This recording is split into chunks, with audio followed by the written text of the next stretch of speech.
This microbiography will be on Jeremiah G. Hamilton, also known as the Prince of Darkness.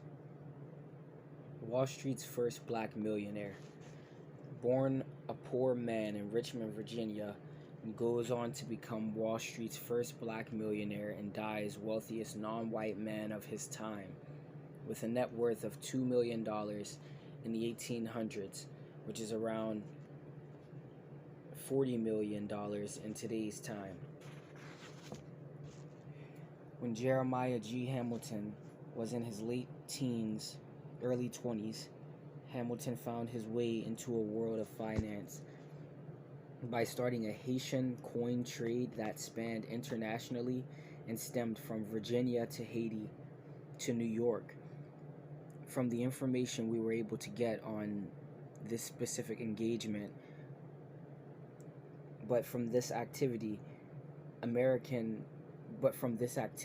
American and Haitian authorities, media, and civilians were all introduced to the now man, myth, and legend of the Prince of Darkness, the notorious colored capitalist Jeremiah G. Hamilton. Though widely scrutinized to the level of the first black newspaper in America rejected everything about his very being, he was wanted and persecuted by Americans and wanted to be put to death by Haiti. Hamilton eluded capture by both international and Haitian authorities and worked something out in America, at least enough so that he wasn't hung in this time.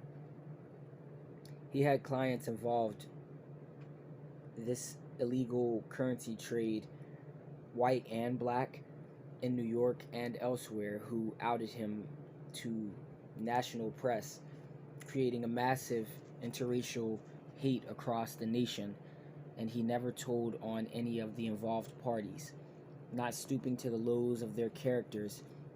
Instead, he rebuilt and built something unbreakable, not before delving into the insurance world, over insuring ships, sinking them, and claiming the difference.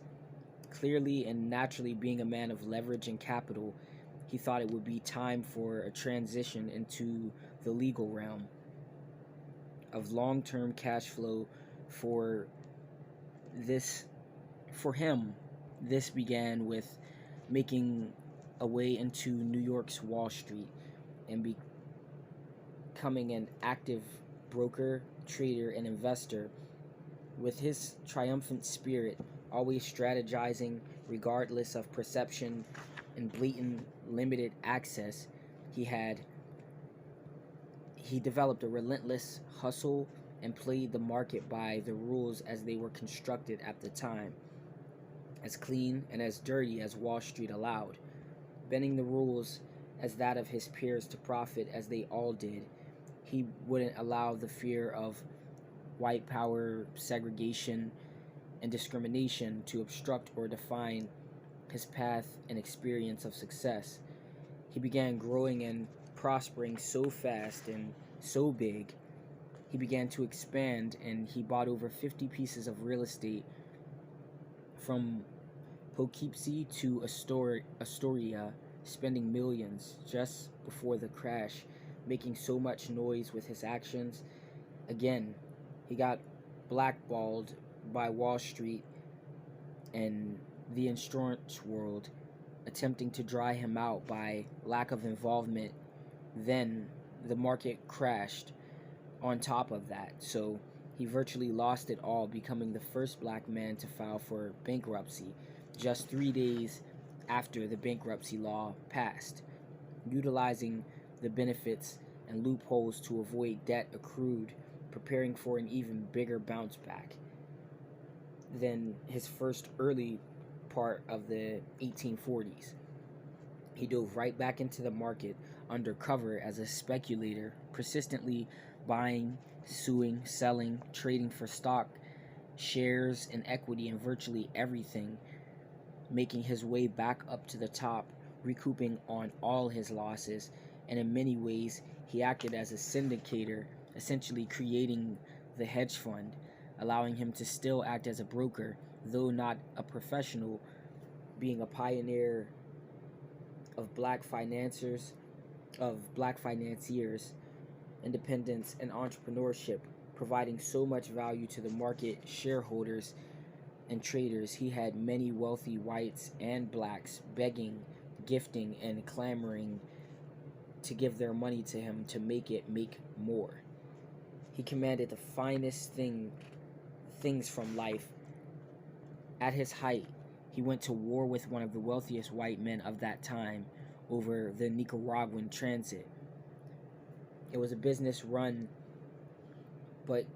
by Cornelius Vanderbilt.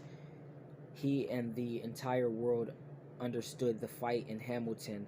A man defamed his entire time, being relentless about his riches, success, and enterprise. He put the Prince of Darkness, Jeremiah G. Hamilton. For more videos like this, put your request in the comment section, and to advertise on videos like this, feel free to submit in the email also in the comment section.